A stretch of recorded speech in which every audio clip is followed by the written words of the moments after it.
guys, this is Maine Cooks. Welcome back to my channel. Today we will be cooking stir-fried ramen, Pinoy style. Let's start! Here are the ingredients. Instant ramen, spicy, green onion, egg.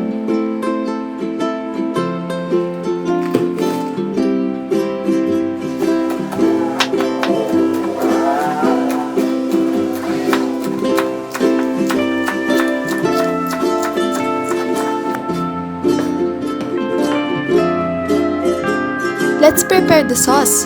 1 tablespoon of soy sauce, 1 tablespoon of oyster sauce,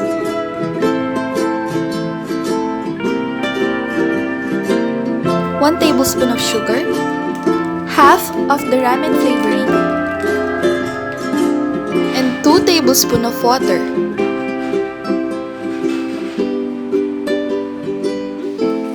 I-mix lang natin mabuti ang sauce and we'll use it later. In a boiling water, i-add lang natin ang ramen noodles at ang vegetable for 5 minutes or until it's cooked.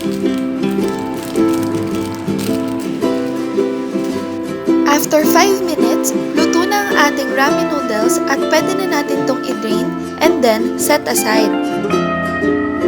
Kapag mainit na ang ating pan, maglagay lang tayo ng konting canola oil and we will stir fry the green onions.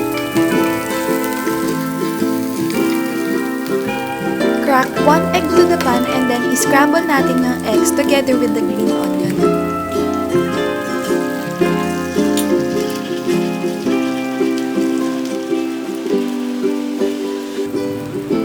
After that, just add the noodles and the sauce we made.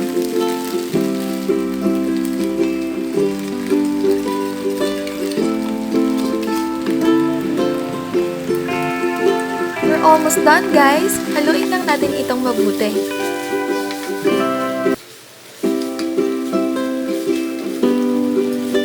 Luto na ang ating stir-fried ramen with a twist.